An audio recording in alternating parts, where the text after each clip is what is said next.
The following program is the work of broadcast students from the British Columbia Institute of Technology. BCIT magazine features news stories from around the Lower Mainland which were produced over the past week. Responsibility for the content of the show rests completely with the students and their instructors. Today on BCIT magazine, Vancouver calls for more federal dollars to save city infrastructure. First Nations remember a hero on Aboriginal Veterans Day. And TransLink cracks down on UPass fraud.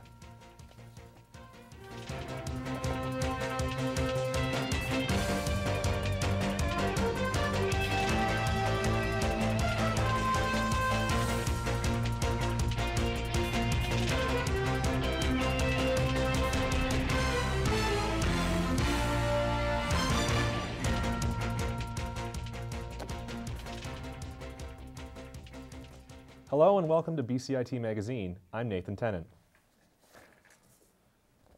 The City of Vancouver is backing a new proposal from the Federation of Canadian Municipalities. The plan is calling for a national 20-year commitment with predictable funding to develop and maintain infrastructure. Franny Karlinski reports. Overcrowded transit, escalating repair costs, and worn-out roads are all contributing to Vancouver's infrastructure problem. You can't plan the repairs to the roof of your house based on the odds of winning a 649 lottery.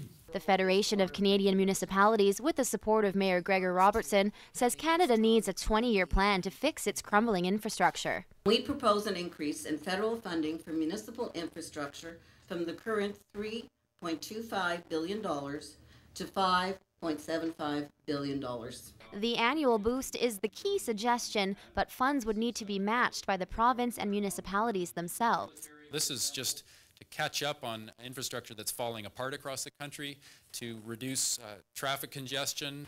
We have been chronically underserved with transit here in Broadway Corridor, which forces 80% of the people working in this corridor to commute in by car because the transit service is not adequate enough. More funding would give Vancouver some stability, but this development expert issues a word of caution. What we need, and definitely the Canadian Infrastructure Plan supports this, is rebuilding the existing infrastructure. But what we don't want is expansion of an infrastructure system that we already can't maintain. Canada's new infrastructure plan would work towards easing traffic gridlock and improving public transit. The Federation wants to get the plan approved no later than the next federal budget. Franny Karlinski in Vancouver for BCIT Magazine. Aboriginal Veterans Day celebrates the military service of Canada's First Nations who work to protect the freedom in battles overseas while still working to bring those freedoms to their own communities. Camille McDonald filed this report. With every beat, they say thanks. They're honoring Aboriginal veterans who fought for the equality of all people. But one such veteran is missing this year. Jimmy Nahaney passed away just before Aboriginal Veterans Day. He never missed a ceremony, making sure his family knew what it was like to fight in World War II as an Aboriginal person. He talked about his experience around, the discrimination and racism, but when he got home, the respect wasn't there. Jimmy inspired Robert to join the Army and continue the fight for equality. Robert joined in 1960, the year Aboriginals were granted Canadian citizenship. He thanks his uncle's generation. They took that opportunity to do that, and he wanted that could continue, so that's what he did. He handed over this delegated volunteer to do this work, and I will do it as long as I can, and with the support of the families all the way around. Despite the pain of his loss, Nahaney's family deeply appreciates his work to defend Canada and his Squamish community. I am so full of my dad and how proud he was of all veterans and their sacrifices, that his spirit just lifted me to make sure to be here today and to give thanks. It would bring a lot of happiness to him that all our warriors are getting recognized today and acknowledged for what they've sacrificed for our families and our country. They take this day to remember him and all the veterans who stood up for the rights of Aboriginal peoples in Canada. Camille McDonald in Vancouver for BCIT Magazine. For the first time ever, someone is facing fraud charges for selling their student pass, also known as a U-Pass. Transit police say this case represents one of many they are currently investigating. But Francesca Fionda found out not everyone believes the sale should be illegal. In most students' back pocket is a U-Pass. While many see it as a great way to save money, some people see it as a way to make money. The way I see it, it's just going to happen unless you change the system. Ty refused to give us his last name or let us show his face. As a driver, he sees the U-Pass as a product he was forced to pay for but doesn't use. He says reselling the pass is the only option. Give students options to pay or not, because hey, we students are not rich and we still paid for the U-Pass. U-Passes are a mandatory purchase for students built into tuition fees. Anyone with a valid student card can come up to a machine like this, swipe their student card, and every month a new U-Pass will pop out. U-Passes cost students $30 a month compared to the $151 for a 3-zone pass. Ty isn't the only one trying to sell his pass. A search on Craigslist the week fraud charges were laid showed a long list of U-Pass sellers. Some people even selling more than one pass, prices ranging from $40 to $70. TransLink estimates it's losing $15 to $20 million a year to lost, stolen, and illegally resold U-Passes. The BCIT Student Association says people who resell jeopardize the U-Pass for everyone else. These type of programs, to make them work, it's everybody needs to be in. What it is in by the number of money collected, then it is able to subsidize or to be able to afford this type of program. For now, students using transit can rely on the U-Pass to get around. But in January, BCIT students will get a chance to vote on whether to let the program stay or go. Francesca Fionda in Burnaby for BCIT Magazine. Next on BCIT Magazine, Fort Nelson First Nations fight back.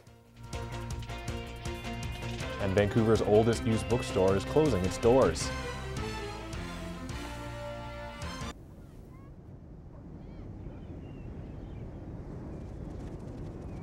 This is me.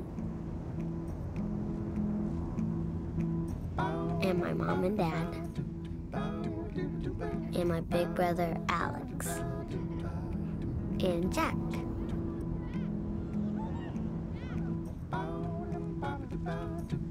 This is the day I learned that sandals got their name from sand. That jellyfish aren't made of jelly. That stars don't just come from the sky.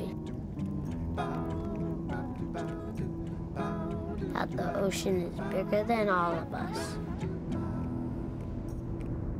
This is the day we all got to forget I was sick.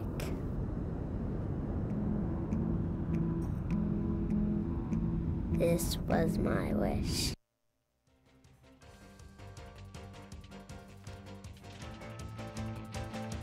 Last week, BC's Environmental Appeal Board ruled Fort Nelson First Nations had the right to take legal action against gas companies, harvesting billions of liters of water through fracking. On Tuesday, First Nations had strong words for those who are trying to take away their most precious resource. Jeff Clowers has more on this story.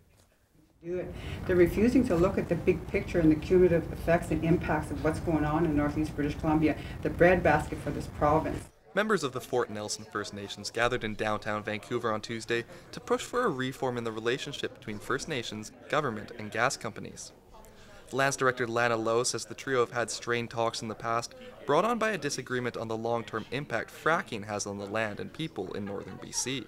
We're asking the province, we're asking industry to work with us so we can figure out, okay, you guys need this much water, is that okay? And if so, what are the effects going to be? We need to cap it. Right now it's just a free-for-all. It's a gold rush for water, and nobody seems to be concerned about that except for us. While it's unclear whether there's a significant environmental impact, the amount of water being withdrawn has increased by a staggering amount over the last few years. This time-lapse graphic shows the water withdrawals in Fort Nelson First Nations territory since November 2006. As you can see, there was a significant jump in withdrawals starting October 2010. The concern is that if the process harms the land, those who rely on it, like avid hunter Newt Lowe, will be left out in the cold. What's really alarming to me is 3 years ago, I've noticed like, used to be abundance of fish. In my opinion, I'm a pretty good fisherman. I went and I done my usual thing looking for fish, and I went 3 days, never caught a fish. Without an agreement pending, legal action is the next step for Fort Nelson First Nations. They plan on fighting gas companies' ability to acquire water withdrawal licenses in court. Jeff Clowers in Vancouver for BCIT Magazine. For a month now, one cancer patient from Surrey has been told the city's bylaw department doesn't have enough resources to enforce no smoking signs. But as Sana Rangwala found out, the city may have a new solution for smokers who break the rules outside the Fraser Valley Cancer Centre in North Surrey. As David Teal wraps his little boy in a blanket today, he feels a sense of relief. But when he first found out he was having a baby, it was the same day he was diagnosed with a brain tumor. He says it was hard enough dealing with the cancer, but every time he went for treatment, he felt nauseous. But what happens is when you come out of the clinic, or in and out of the clinic, there's probably 12 to 15 no smoking signs, and usually more smokers than not. Hey, definitely when you come out after a dose of radiation, you don't need to walk into a cloud of smoke. In an email statement from the Provincial Health Services Authority, it defends its smoking policy. Our smoke-free policy goes beyond the requirements of the Provincial Tobacco Control Act and municipal smoke-free places bylaws, and prohibits smoking on the entire cancer centre grounds. The PHSA says they use signs to prevent people from smoking in prohibited areas. I don't mean they're not well enforced. There's lots of signs, but people aren't obeying them. That's the thing. I don't like having to walk through the smoke when I come out because I don't smoke. As you can see, despite many signs like these, smokers outside the cancer agency continue to puff on. But Surrey's bylaw department says that's about to change. The real issue is there aren't enough bylaw officers in the city to constantly monitor some of the areas that are problematic. So we took a more global perspective, and we're dealing with an education program, and hopefully that will help. The education program, which will be run by Fraser Health, BC Cancer Agency, and the City of Surrey, is still in the initial stages. If the program goes through, Hornan says there will be a large focus on signage specific to patients, staff, and visitors. Sana Rangwala in Surrey for BCIT Magazine. Vancouver's oldest used bookstore that has been open since 1946 is saying goodbye to its customers at the end of the year and shutting its doors for good. Carly Babcock has more. After 65 years of business, Vancouver's oldest used bookstore is shutting its doors. Located on Granville and Broadway, ABC Book and Comic Emporium can no longer afford its $9,000 a month lease. Owner Louis Maybe, or Skip as most call him, says a number of factors played into the store's closing. The internet provides a lot of entertainment for a lot of people, which is what we're in, like the entertainment business, reading. But in our particular case, we got knocked around a lot by TransLink and the new Canada line. Sales were fine for owner Skip until TransLink decided to cancel the 98B line, which used to stop right in front of the store. Ever since the bus became non-existent, sales have significantly decreased. That was 3 years ago, and that was sort of the final blow, so to speak. Some customers still value a good old-fashioned book. I'm a big fan of hard copy, and I'm a big fan of making sure that people don't sort of lose the history of certain industries, because that is important. Customer Nina Angeline says she's upset the store is closing after so long. I'm sad. It's unfortunate, though, the fact that books are, disappearing, and we're all a part of that, We all have our gadgets. When the store closes at the end of December, Skip has one message to his customers. Well, obviously I have to thank them because I got to do what I wanted to do for many, many years, and we've still got time. They can come in and own a piece of the Emporium. Carly Babcock in Vancouver for BCIT Magazine. If you have any questions or comments regarding this program, please visit us online at bcit-broadcast.com or bcitbroadcastnews.ca. I'm Nathan Tennant, and that's today's BCIT Magazine. Thanks for watching. We leave you now with a view of the Port Mann Bridge, open December 1st.